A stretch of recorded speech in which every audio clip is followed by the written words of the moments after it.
Magnus Carlsen has claimed the inaugural Esports World Cup in chess. He took down Hikaru Nakamura in the semi-final and Alireza Firouzja in the final. Let's look at some of his most instructive games. So, this game is against Hikaru Nakamura and he has white pieces. So, in the semi-final, after 6 games, the score was 3-3, quite intense.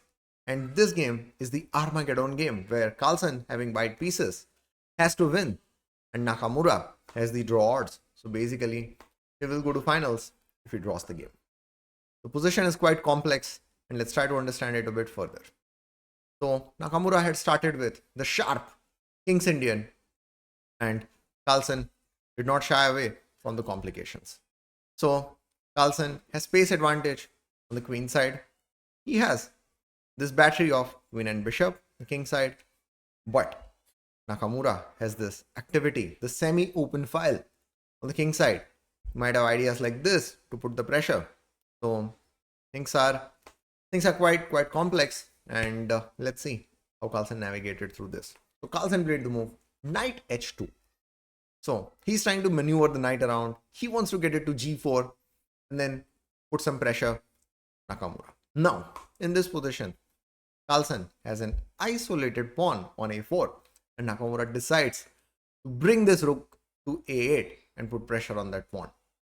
Seems like a natural move, but it is a mistake.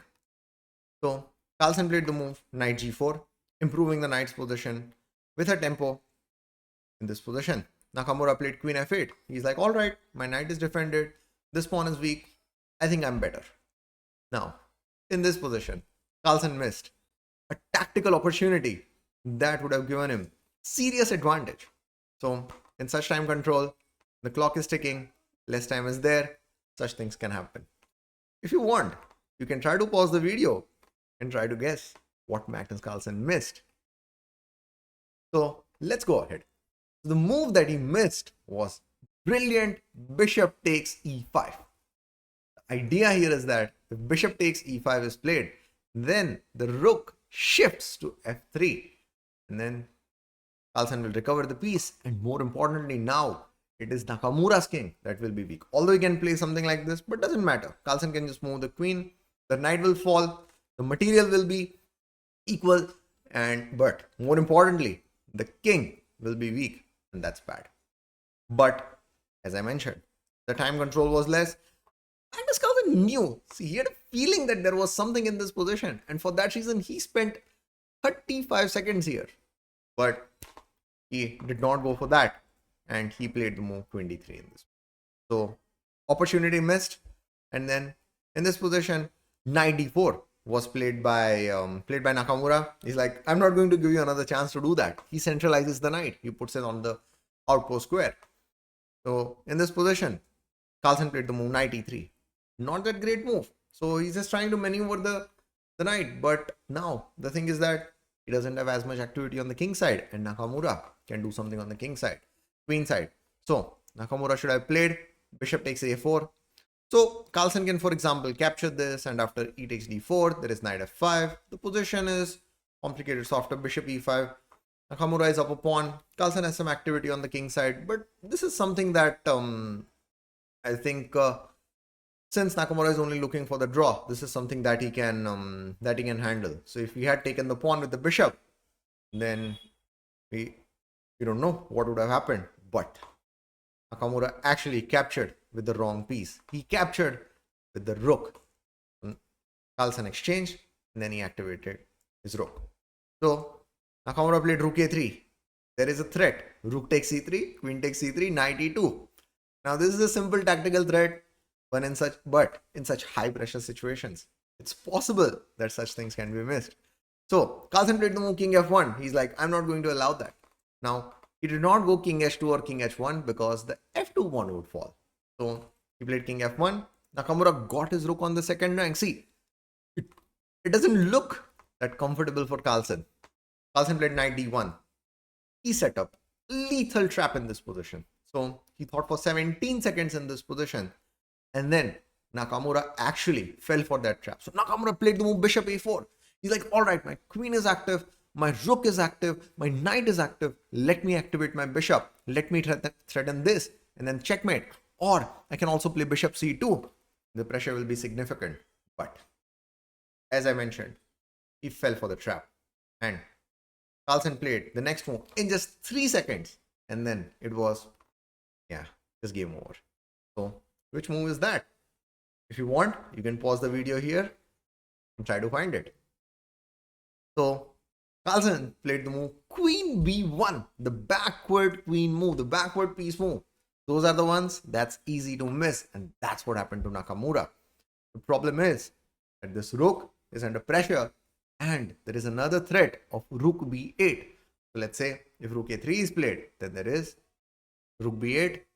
Now if bishop e8, then bishop g6, and this is just lost.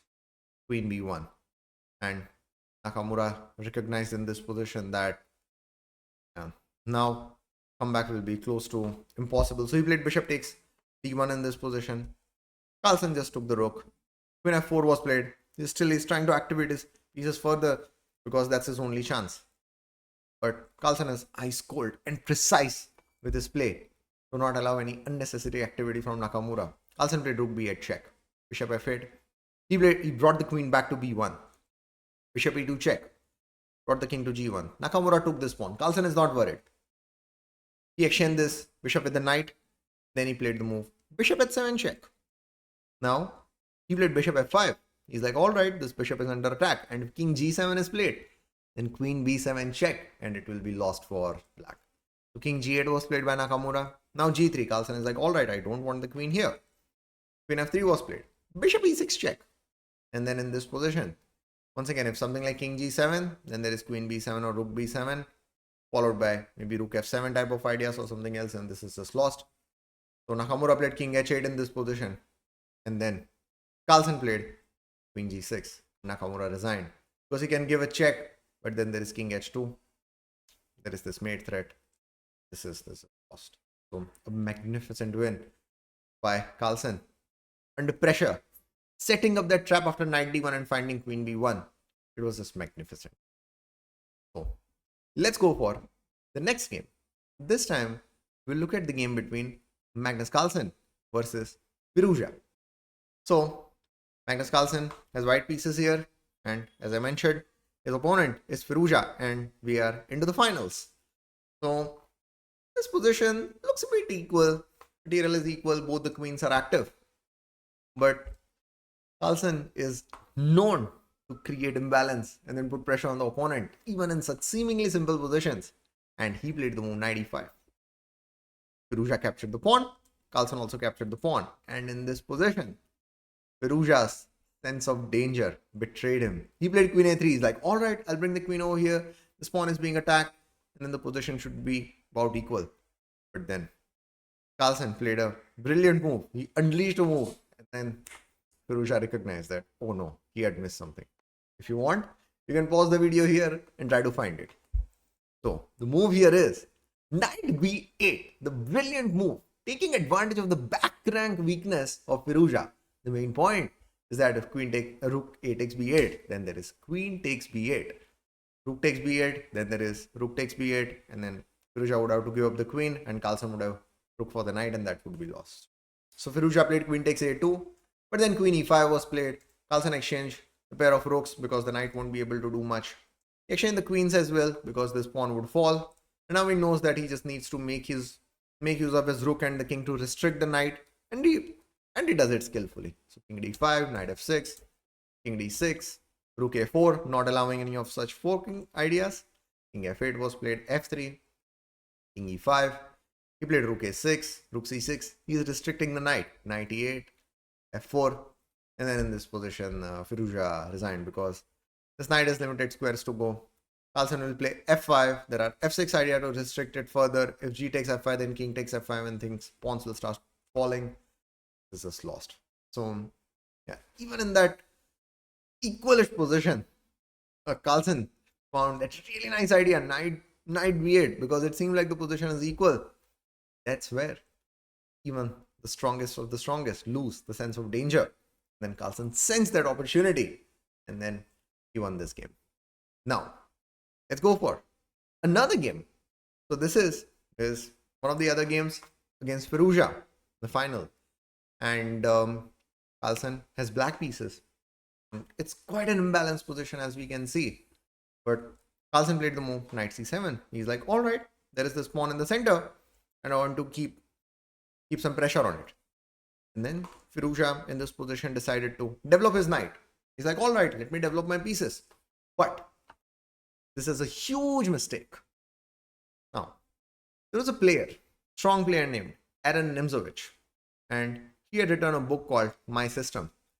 And he had mentioned that if you can win your opponent's central pawn without great danger, then you should do it. Because if you win the central pawn, then you will have more center control, your pieces will be more flexible, and you will be able to put more pressure on your opponent. And in this position, Carlsen goes for the move g5. He's like, I'm going to weaken my king side, but I'm going to kick this knight, and then I'm going to capture the central pawn. Now, Firouzja had the opportunity to play knight h3, but Carlsen is not worried about the g5 pawn. Yes, his king side has gotten weak, but he knows that Firouzja does not have enough resources to take advantage of it. And if something like this is played, just this, there can be this idea of d5, strong center, knight on the outpost square. Another pawn will soon come in the center. There can be e4 ideas as well. This is not a fun position for Firouzja to be in. So Firouzja is like, all right, I'm not going to go after the pawn. I'll keep my knight on d3, keep it a bit active, and then play pawn down position. But this is not that. This is not enough. But he's like, okay, let's keep the game complex. Now, Carlsen played rook b8, removing this potential pin. And queen d2 was played. f6, defending this. Firouzja plays h4. He's like, I want to open the h file to attack that king. Carlsen was not going to allow that. Then e4 was played. Carlsen brings the knight on the outpost square. Knight f4 was played. So, in this position, Carlsen plays the move knight 7 b5, trying to bring the knight on another outpost square, the central outpost square. And Firouzja plays knight d5. So, Carlsen knows that these knights are going to get exchanged at some point. So, he plays the move e5 because once these knights get exchanged, this knight will get to d4. Wanted to take more control of it. Knight e3 was played. He exchanged this. And then knight d4. Even though white also has the knight on the outpost square, but whenever Carlsen wants, he can try to eliminate. So knight e3 was played. Carlsen played bishop e6. Rook b5. He's like, all right, I'm up a pawn and I'm going to put pressure on the queen side. Queen d1. He captured another pawn. Firouzja got this pawn, but Carlsen is not worried. He knows that Firouzja still does not have enough resources to do something on the king side. So, but there can be ideas like this. So he knows that he has to do something. So right now, there's not much. But if he gives some time to Firouzja, then he might be able to do something. So he plays the move c4. He's like, before Firouzja is able to execute anything on the king side, let me just do something on the queen side. And Firouzja goes for this. Carlsen is like, all right, I can capture the pawn later. No need to capture it with the bishop right now. Knight e3 was played. Now he captures it. King h8. Rook a1 was played. Bishop e6, bringing the bishop back with the tempo. Queen h5. a5 was played. Queen h6. Rook f7. Then in this position, bishop f1 was played. Now, I wanted to pay attention to the time management as well. Firouzja has just 1 minute 40 seconds and Carlsen has 4 minute 42 seconds. And I've mentioned it earlier, no increment. So Carlsen played the move king g8. He's like, okay, I'm just improving my king's position a bit. And you have a decision to make. What will you do? How will you make progress? And such moves are not easy to face. And Firouzja thought for 23 seconds. So he was simply not able to make a decision. He just froze under pressure. Carlsen played queen c7. He's like, okay, I'll wait. Once again, Firouzja thought for 7 seconds. When you have just 1 minute 17 seconds, 7 seconds is a lot. Carlsen played rook f8. His plan is to bring this rook and then push this pawn. So Firouzja played queen h6 again. Now, Carlsen played a great move. He played the move rook a8. Now, some of you would be thinking, wait, did he just blunder the pawn? No.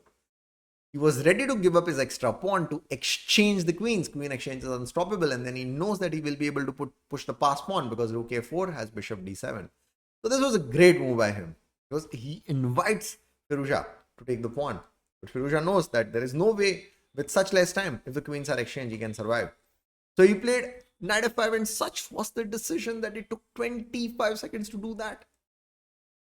And then queen g7 was played. Now Firouzja recognized that there is absolutely no way, with him being down a pawn with this passed pawn, that he would be able to survive. And then he made the blunder. He played queen d2. Knight f3 check. Firouzja resigned.